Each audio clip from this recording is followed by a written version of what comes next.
You're just waking up again. It's a championship morning for the Golden State Warriors, who as a franchise won their 7th title last night. That breaks a tie with Michael Jordan's Bulls for the third most in NBA history. Only the Celtics and Lakers have won more. Steve Kerr, meanwhile, in his era, has now won 4 championships in the last 8 years. The last team to win that many in a span this short were Michael Jordan's Bulls in the 90s. This is a team that went 15-50 just 2 years ago.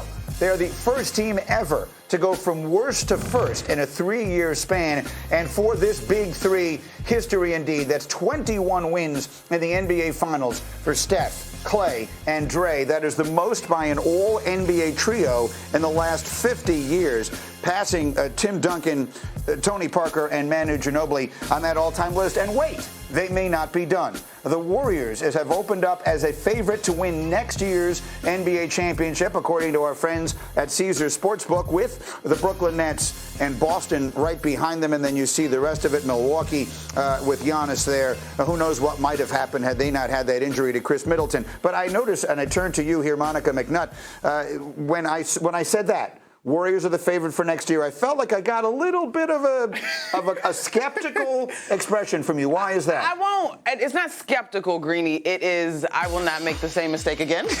Which is what? Which is counting this squad out. Listen, I think, and we have seen, the Warriors represent the gold standard in this league. Mm-hmm. There are tremendous coaches in this league that are literally game planning for Steph Curry and company. I just think, and even these guys will tell you, there is no easy path, right? Even if they are the favorite, there is no easy path in terms of everything that it's going to take. As excited as we are about their supporting cast, we got to see if those guys continue to take the next step. Jordan Poole is someone they're very excited about, taking next step. A healthy year for Gary Payton Jr. coming off that elbow, which he said bothered him a bit through the finals. But I get those odds. I respect those odds after what we just saw. Look, and Wendy, there are some names that also belong in this conversation, and they may not be names that even average basketball fans know, but names like Wiseman and Kuminga, get used to hearing those names. They have young players in this league who have star quality written all over them. So as Steph and Clay and Dre continue to age, they may have, in addition to Jordan Poole, who you just mentioned, and Wiggins, who is still young. The cavalry is kind of coming in Golden State. This thing may not be that close to being over, Wendy. Yeah, so you just talked about where they compare to the Chicago Bulls. Why was the documentary called The Last Dance? It was called The Last Dance because a decision was made to break that team up because it was so expensive. Imagine if the Bulls ownership, instead of breaking up that team, decided to sell a piece of the team off, to sell off basically a wing of Chase Center to help fund that team's championship window. Would they have won 8? Would they have won 9? That's what the Warriors have done.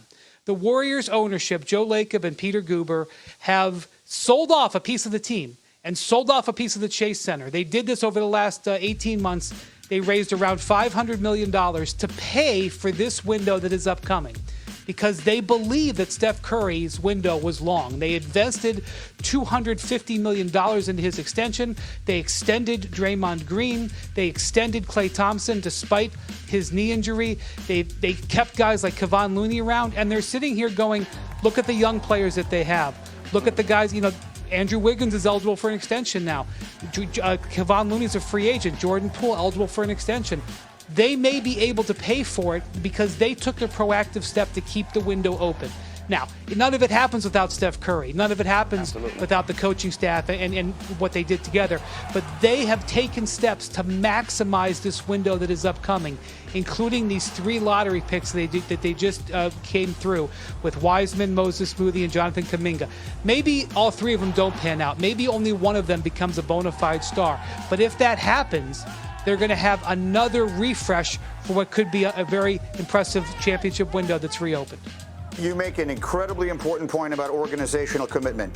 I will add to it because I was there for that Bulls dynasty, covering that team on a day-in, day-out basis. Another reason it was the last dance is that the personal relationships were frayed to the point of being impossible or close to impossible to maintain. And I think it says a great deal about the leadership of Steph Curry, and maybe to a degree Steve Kerr as well as the coach. But I think Phil Jackson, if anyone could manage relationships, he could. I think it says more about the leadership of Steph Curry Curry that this team doesn't have that. That here they are having gone through more than those Bulls teams went through when you really think about it, with all the injuries and everything else, and they are still here and they are still pulling on the rope together. Being in person for my first finals, Greeny, was incredible, partly because of the opportunity we had to talk to coaches and players. And the way that this team talks about Steph, I might be messing up this quote, but Steve Kerr said something to the effect of him being such a giant of a man, and he has the type of presence that truly just lifts all ships. And joining us again, Game 6 last night, right here in Boston. The Celtics jumped out to the early lead, Monica. They were up 14-2, but the Warriors took that punch and then went nuts. Yeah, early in the game, it looked like the elimination game stats from the Celtics would prevail, but Steph Curry had an answer. The collective defense of this Warriors squad was just tremendous. Anytime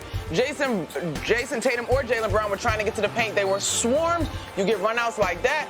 Woo, celebrate, Steph. People forget that while the Celtics are the #1 defense in the sport this year, the Warriors were too. We always talk about the Splash Brothers and all the threes, but they did it on the defensive end. And then speaking of the Splash Brothers, Kendrick, Steph Curry, all night long. All night long. Look, when the Celtics tried to make a run, he was right there grinning. I call him the light-skinned brother with the green eyes, but it wasn't just his shooting. Although he shot that one from the parking lot, and then he said, guess what? Beyonce me, put a ring on. Put a ring on it. Okay, Perk. Aaron Donald did that in the Super Bowl, and then Steph Curry did it in Game 6 last night. Again, more turning defense into offense. Klay Thompson, the celebration moment for him. Again, Draymond Green taking it in after struggles early in the series. He played much better, and then Steph Curry says, let's put him night-night. This one's all over, folks. Steph Curry wins his 4th championship. The embrace with his dad before it's even over. The emotion pouring out of not just him, but all the world champion Warriors when this one was over last night. What does just this mean to you to finally be a finals MVP after everything? Forget that. We champs. Why are you starting with that question? We got 4 championships. Oh, well, he's not. His legacy is not quite this unless he gets that. Like, that's garbage. Still Steph Curry, still an all-time great. You know, I think he solidified himself today, you know, as not even today, just his career as the best point guard of all time. All right, so Iguodala's answer is by far the best of that group. And so take a look at the trophy case there. 4 titles, 2 league MVPs, 2 scoring titles, All-Star Game MVP, Finals MVP. The numbers just keep coming. 5th player to win multiple MVPs, a Finals MVP, and a scoring title. Kareem, Jordan, LeBron, and Wilt are the others. But here's why, and I've got Jay Wilt with us this morning as well here. And if you're just joining us, thank you for getting up here. Wendy is with us in Boston today. Big Perk and Monica are here, and Jay Wilt takes a moment from KJM. Thank you, Jay Wilt. Here's the point, and we touched on this at the beginning of the show. The things that were being said or asked about Steph Curry were reasonable at the time, because part of the way you build a legacy is with your accomplishment. With what he did last night, he solidified his place here. So for Draymond to say, well, that wasn't garbage. Those were legitimate questions. And now they are answered once for all and forever. Jay Will, how about Steph last night?